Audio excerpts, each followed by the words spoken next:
میرے نوجوان بھائیوں اور میری بہنیں موجود ہیں، ان سے بھی کہتا ہوں خدا کے لیے دنیا کے گورکھ دھندوں سے نکلو، خدا کے لیے یہ دنیا مکار ہے، یہ دنیا فریبی ہے۔ امام کہتے ہیں شہد دکھائے، زہر پلائے، قاتل ڈائن، شوہر کش، اس مردار پہ کیا للچایا، دنیا دیکھی بھالی ہے۔ جس دن روح کا رشتہ جسم سے ٹوٹ جائے گا، نہ مال اپنا ہوگا، نہ دکان اپنی ہوگی، نہ مکان اپنا ہوگا۔ یاد رکھنا مسلمانوں، جس نام کے لیے لڑتے ہو، میرا نام میرا نام میرا نام، کسی مفکر نے کہا تھا کہ مرنے کے بعد سب سے پہلے اگر کوئی چیز چھینی جاتی ہے تو اسے نام ہی کہتے ہیں۔ اے نام کے لیے لڑنے والوں، میرا نام نہیں لیا، میرے نام کا ذکر نہیں کیا، میرا نام نہیں آیا۔ ارے عبادتیں بھی نام کے لیے کرنے والوں، کام بھی نام کے لیے کرنے والوں، سنو، مرو گے سب سے پہلے نام چھینا جائے گا۔ لوگ امین القادری کے مرنے کے بعد یہ نہیں کہیں گے امین القادری کو اٹھاؤ، امین القادری کو لٹاؤ، امین القادری کو اٹھاؤ۔ کیا کہتے ہیں لوگ؟ میت کو اٹھاؤ، میت کو لٹاؤ، میت کو غسل دو، میت کو اٹھاؤ۔ اندازہ کرے اے انسان تو کس نام کے لیے لڑ رہا ہے، اے انسان تو کس دولت کے لیے جی رہا ہے، اے انسان تو کس دنیا پہ فریبتا ہے۔ اللہ رب العزت کا بن جا، خدا کا ہو جا، خدا کا قرب پالے۔ یہ دنیا میں کسی کو وقت نہیں ملتا، وقت نکالنا پڑتا ہے، ٹائم نکالنا پڑتا ہے۔ یاد رکھنا مسجدیں سونی کرنے والوں، حسین پاک کے نانا کا فرمان ہے کہ نماز میں میری آنکھوں کی ٹھنڈک ہے۔ وہ کیسا عاشق رسول ہے جو اپنے نبی کی آنکھوں کو ٹھنڈک نہیں پہنچاتا۔ اللہ اکبر۔ نشے کے اڈوں پہ جانے والوں اور نشہ کرنے والوں، حسین پاک کے نانا جان کا فرمان ہے جو نشہ کرتا ہے گویا کہ وہ محمد عربی پر نازل ہونے والے کا انکار کرتا ہے۔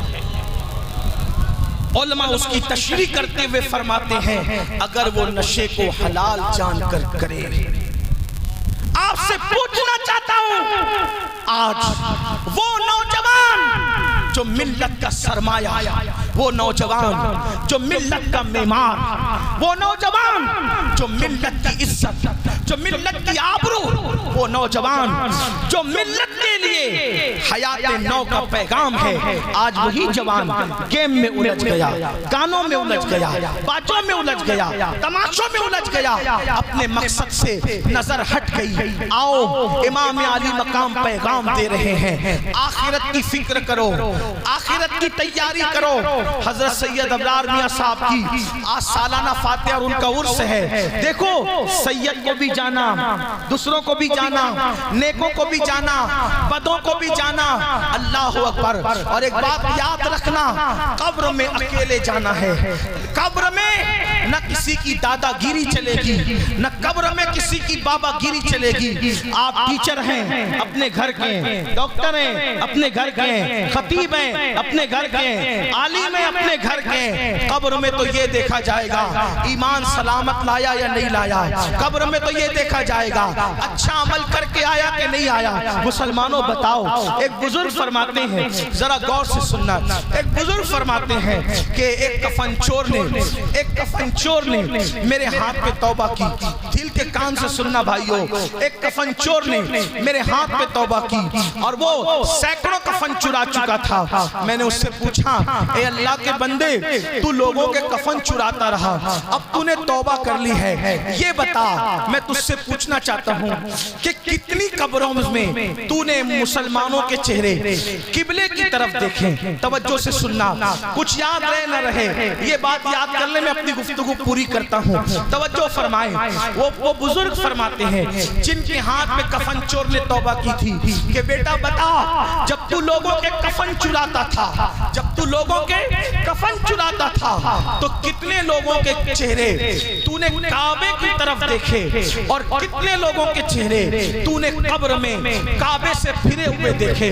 مسلمانوں بہت بڑی بڑی باتیں ہم کر چکے، ہم جنتی، ہم یہ، ہم وہ، بڑی معذرت کے ساتھ اللہ کے فیصلے ہماری مرضی کے مطابق نہیں ہوں گے، اللہ کے فیصلے اللہ کی مرضی کے مطابق ہوں گے۔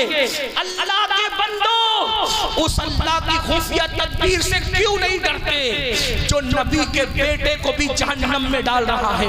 حضرت نوح کا بیٹا جہنم میں ڈالا جائے گا، کیوں نہیں ڈرتے اللہ سے؟ حضرت لوط علیہ السلام کی ایک بیوی جہنم میں ڈالی جائے گی، کیوں نہیں ڈرتے اللہ سے؟ بنی اسرائیل پر جو پتھر برسے، ان کے چہرے جو سور اور بندر کی طرح کیے گئے، وہ معمولی لوگ نہیں تھے، وہ اولاد پیغمبر تھے، اولاد پیغمبر۔ قرآن پڑھ کے کیوں نہیں ڈرتے اللہ سے؟ جب اللہ نبی کی اولادوں کے منہ جرائم کی وجہ سے راتوں رات سور اور بندر کی طرح کر سکتا ہے تو اپنی کیا اوقات ہے؟ شراب پینے والوں، نشے کی دوائیں ہاتھ میں لینے سے پہلے تمہارے ہاتھ کیوں نہیں کانپتے یہ سوچ کر کہ اگر وہ بنی اسرائیل کو سور اور بندر کی شکل دے سکتا ہے تو میرا کیا حال ہوگا؟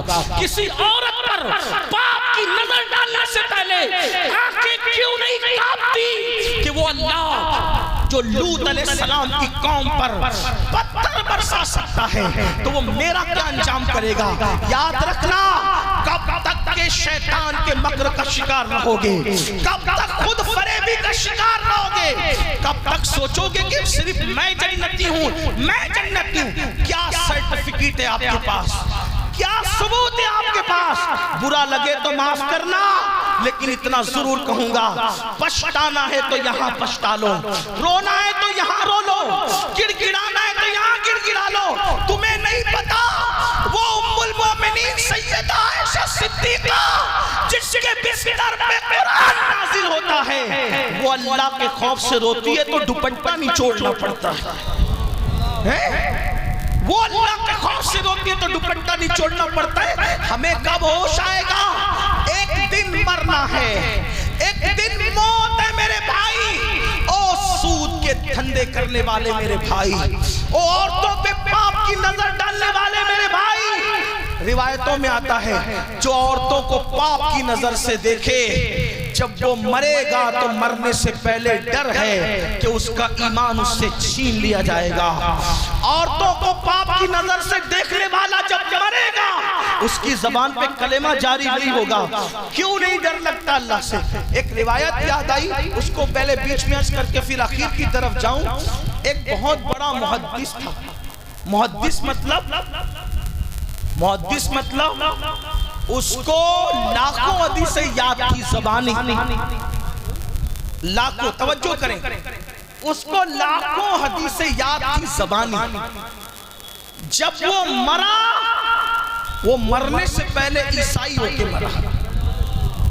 توجہ، دھیان دو، اللہ سے ایمان کی سلامتی مانگو، اللہ سے ڈرو میرے بھائیوں۔ اتنا بڑا لاکھوں حدیثوں کا حافظ، محدث کہلانے والا، وہ محدث نہیں میرے بھیا۔ ہمارے یہاں تو اسٹیجوں پر آسانی سے کوئی بھی علامہ بن جائے، محقق بن جائے، مفکر بن جائے، مجدد بن جائے۔ اسٹیج کے ناظم بیچارے اتنے سخی ہیں کہ وہ راتوں رات جس کو جو چاہے بنا دیں۔ ساری حکومتیں پیچھے ان سے، یہ اتنے عظیم لوگ ہیں ناظم حضرات۔ لیکن بڑی معذرت کے ساتھ ناظم صاحب، آپ کو بھی اللہ کو جواب دینا ہے، اور جن کو القابات دیے جاتے ہیں ان کو بھی اللہ کو جواب دینا ہے۔ جس کی اندر جو صفت نہیں اور وہ اپنی اس صفت پہ نازا ہو تو ممبر رسول ہی بن پڑا ہے، اب جھوٹ کے لیے یہی ایک جگہ رہ گئی۔ برا مت ماننا، میں کسی کو نہیں کہہ رہا ہوں، لیکن میں اپنے آپ کو کہہ رہا ہوں۔ جب ہمیں لوگ علامہ بولتے ہیں تو ہمیں ڈر لگتا ہے اللہ کو جواب کیا دیں۔ ہماری جماعت میں ایک دور تھا، علامہ ارشد القادری کے علاوہ کسی کو علامہ بولا ہی نہیں جاتا تھا۔ جب بھی مطلقاً علامہ کہتے تھے تو لوگوں کو کون یاد آتا تھا؟ علامہ ارشد القادری۔ اور ارشد القادری کون؟ جو زلزلہ لکھ کر کے صفحے باطن میں زلزلہ پیدا کر دے، وہ ارشد القادری۔ جب زلزلے کے جواب میں کوئی کھڑا ہوتا تھا تو پھر اس کو زیر و زبر لکھ کر کے پھر اس کو زیر و زبر کر دیتے تھے، وہ ارشد القادری۔ ایسا عشق رسول کا دھنی کہ جو ایک ایک دن میں 2 مرتبہ کبھی کبھی دلائل الخیرات شریف پڑھ جائے، وہ ارشد القادری، ایسے لوگ تھے ہماری جماعت میں. لیکن جب سے ہم جیسے بچوں کو بھی لوگ علامہ کہتے تو ہمیں ڈر لگتا ہے کہ پھر ہم اللہ کو منہ کیا دکھائیں گے. لیکن لوگ ناراض بھی ہوتے ہیں کہ یہ ان لوگوں کو کہاں سے اٹھا کے لے کر آتے ہو، یہ زبردستی لوگ ڈرانے کی بات کرتے ہیں. ہم کہتے ہیں نبی آئی تھے ڈرانے کے لیے. اللہ نے نبی پاک سے فرمایا یا ایھا المدثر قم فانذر، اے بالا پوش اٹھئے اور لوگوں کو ڈرائیے. سارے انبیاء ڈرانے آئے تھے. یہ قہقہے لگانے کی محفلوں کی بدعت اب شروع ہوئی ہے. یہ ایک ایک نعت کے مصرے پہ مٹکا مٹکا کر کے تمہیں دھوکے کے طور پہ جنت دینے کی بدعت اب شروع ہوئی ہے. اس کا چہرہ دیکھو اور اس کا چہرہ دیکھو اور جنت میں چلے جاؤ، یہ بدعت اب شروع ہوئی ہے. ورنہ جن کے چہرے دکھا کے جنت میں بانٹتے ہو ان کی بھی جنت میں جانے کی کوئی گارنٹی آپ کے پاس ہے؟ بتائیں ذرا، بتاؤ مسلمانوں، جنت اپنے باپ کی جاگیر ہے؟ کبھی سوچا؟ اللہ اکبر. ام المومنین سیدہ عائشہ پاک جس کی تطہیر کے لیے قرآن کی آیتیں نازل ہوتی، جس کی تطہیر کے ثبوت میں، جس کی فضیلت میں میرے امام کہتے شمع دل مشکات تن سینہ زجاجہ نور کا، تیری صورت کے لیے آیا ہے سورہ نور کا. وہ اتنا روتی اللہ کے خوف سے کہ دوپٹہ نہیں چھوڑنا پڑتا ہے. ہم تو 2 آنسو بھی نہیں بہاتے. چلے میں بات ختم کر رہا تھا، بہت گرمی بھی آپ کو لگ رہی، دیر سے کھڑے بھی. اللہ تعالیٰ آپ کو پیلی بھیت اور ارد گرد سے بریلی شریف سے آنے والوں، آپ کے گاؤں کا نام کیا ہے؟ امریا والوں، اللہ تعالیٰ تم سب کو شاد و آباد رکھے، تمہاری نسلوں کو شاد و آباد رکھے. لیکن دل سے سننا، لاکھوں حدیثوں کا یاد کرنے والا محدث عیسائی ہو کے مرا. جب وہ عیسائی ہو کے مرا تو لوگوں کو بڑی الجھن ہوئی کہ یہ عیسائی مرتد کیسے ہو گیا، عیسائی کیسے ہو گیا. تو اس کی بیوی سے لوگوں نے پوچھا، توجہ کریں، اس کی بیوی سے لوگوں نے پوچھا سچ بتا عیسائی ہونے کی وجہ کیا بنی؟ کیونکہ بیوی انسان کو اچھی طرح جانتی. اسٹیج پہ تو کوئی متقی آ کے بن کے بیٹھ جائے گا جعلی طور پہ، سو کارڈ تقوی اختیار کر لے گا. گردن جھکا کے بیٹھنا تقوی نہیں ہے. فاروق اعظم کے دور میں فاروق اعظم نے دیکھا ایک مسجد نبوی میں سر جھکا کے بیٹھا ہے، گردن جھکا کے، تو اس کے گردن پہ فاروق اعظم نے مکہ مارا. فاروق اعظم بھی فاروق اعظم تھے، حضور کے تربیت یافتہ تھے. اس کی گردن پہ مکہ مار کے فرماتے او مکار، گردن میں تقوی نہیں ہے، تقوی ہاں ہونا، تقوی دل میں ہے. گردن جھکانے کی بجائے اللہ کے لیے دل جھکا، اس کا نام تقوی ہے.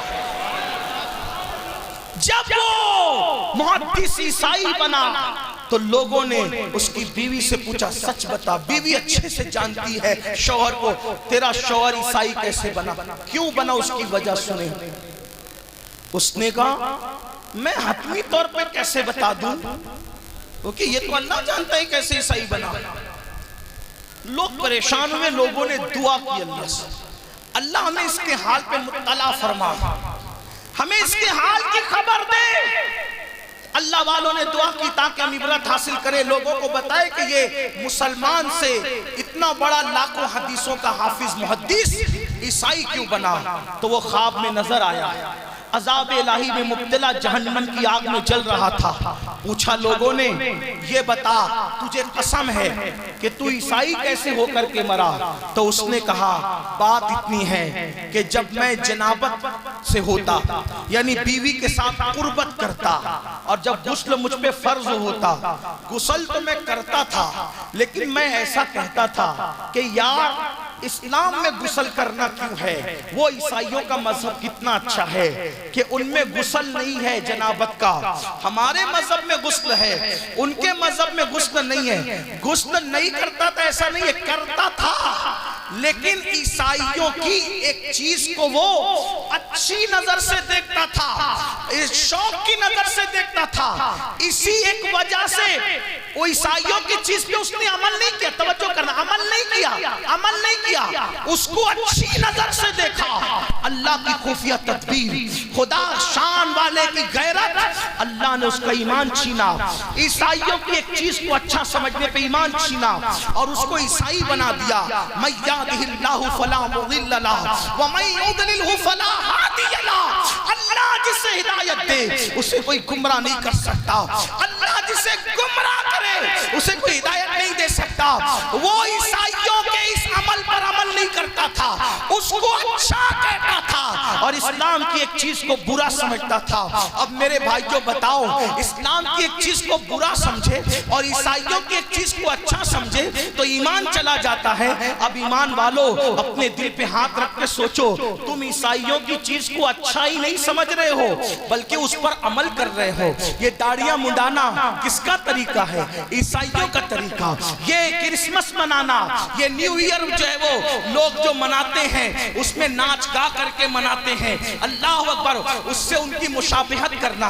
اسی طرح جو ہے وہ پیدائش کے موقع پر بتیاں پھونکنا, کیک کاٹنا, ان کیک کو ایک دوسرے کے منہ پہ ملنا.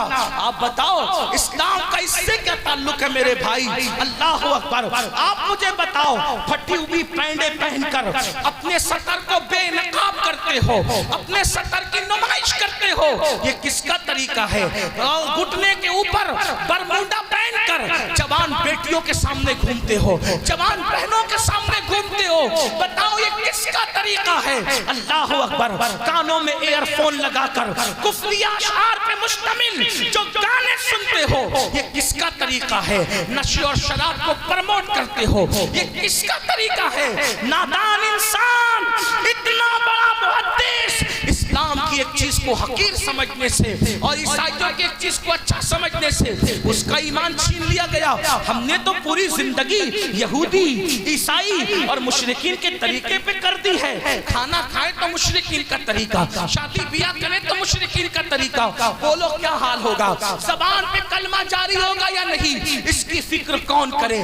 یاد رکھنا, آخر موت ہے موت. تو جو بات کرنے چلا تھا وہ یہ کہ ایک کفن چور نے بزرگ کے ہاتھ میں توبہ کی. انہوں نے پوچھا, بیٹا بتا تو نے کتنی قبروں میں چہرہ قبلے کی طرف دیکھا اور کتنی قبروں میں چہرہ قبلے سے پھرا دیکھا؟ تو وہ نوجوان کہتا, اللہ کی قسم حضرت توبہ کر چکا ہوں, میں نے 100 قبریں کھولی تو 99 لوگوں کا چہرہ قبلے سے پھرا رہتا تھا اور 100 میں ایک ہی بندہ ہوتا جس کا چہرہ قبلے کی طرف ہوتا تھا. ایک ہی بندہ, ایک ہی بندہ. اپنے بارے میں جو القابات تراش لو, خراش لو, جو چاہو بن جاؤ, یہ حقائق ہے مسلمانوں. اس بزرگ نے اپنے استاد کو خط لکھا, حضرت یہ کفن چور نے میرے ہاتھ پہ توبہ کی ہے اور وہ کہہ رہا ہے کہ میں نے 100 قبریں کھولی تو 99 لوگوں کے چہرے قبلے سے پھرے دیکھے. ایک ہی بندے کا چہرہ 100 میں ایک قبلے کی طرف چہرہ دیکھا. حضرت یہ بتائیے کہ قبر میں لوگوں کے چہرے قبلے سے کیوں پھر جاتے ہیں, قبروں سے کیوں ہٹ جاتے ہیں؟ تو وہ ان کے استاد جواب دیتے ہیں, بیٹا جو دنیا میں, سن لے, جو دنیا میں اگر اپنی آخرت سے محبت ہے تو سن لے, سب کچھ دنیا نہیں ہے. وہ بزرگ فرماتے ہیں, بیٹا جو دنیا میں رسول اللہ کی سنتوں سے منہ پھیر لیتے ہیں, بیٹا جو دنیا میں رسول اللہ کی سنتوں سے منہ پھیر لیتے ہیں, جب ان کو قبر میں رکھا جاتا ہے تو اللہ ان کے منہ قبلے سے پھیر دیتا ہے. میری قوم کے جوانوں, ذکر اہل بیت سننے کے لیے آنے والوں, بتاؤ اگر سنت چھوڑ دی, توجہ, سنت چھوڑ دی تو منہ قبلے کی طرف قبر میں نہیں رہے گا. اگر سنتیں چھوڑ دی تو منہ قبر میں قبلے کی طرف نہیں رہے گا. ہم نے تو فرائض بھی چھوڑ دیے, ہم نے تو واجبات بھی چھوڑ دیے, قبر میں ہمارا حال کیا ہوگا؟ بڑی معذرت کے ساتھ میرے بھائی, جگہ جی لگانے کی دنیا نہیں ہے, یہ عبرت کی جا ہے, تماشا نہیں ہے. زمین کھا گئی, آسماں کیسے کیسے, ہم بھی ایک دن مر جائیں گے, لیکن یاد رکھنا اللہ کو راضی کیا تو قبر میں چین سے سوئیں گے, اور اللہ کو راضی نہ کر سکے تو پھر کتے سے بدترین زندگی آخرت کی ہوگی. اللہ اکبر, کتے بلی تو مٹی بن جائیں گے, عذاب الہی میں گرفتار ہو جاؤ گے. اس لیے آج توبہ کرو, امام حسین کی محفل میں توبہ کرو, عہد کرو, ہم بدل کر جائیں گے, تبدیل ہو کے جائیں گے, دنیا کی تیاری بھی کریں گے لیکن قبر کو بھی بہتر بنانے کی کوشش کریں گے, آخرت کو بھی بہتر بنانے کی کوشش کریں گے. اور یاد رکھنا, جب تک نماز پڑھ کے حضور کی آنکھوں کو ٹھنڈا نہیں کرتے اپنی قبر میں بھی ٹھنڈک نہیں ہوگی. جب تک کہ سجدہ کر کے مسجدوں کو رونق نہیں بخشتے اس وقت تک ہماری قبریں بھی روشن نہیں ہوگی. قبر میں اندھیرا ہوگا, تاریکی ہوگی, کوئی کہانی نہیں, کوئی قصہ نہیں, یہ حقائق ہیں. اس لیے آج بدل جاؤ, پتہ نہیں کل اپنا نام زندوں میں رہے گا یا مردوں میں رہے گا. آج توبہ کرو, ابھی توبہ کرو, ابھی بدلو, اپنی زندگی میں انقلاب پیدا کرو. اللہ سب سے پہلے مجھے آپ سب کو تبدیل ہونے کی توفیق عطا فرمائے.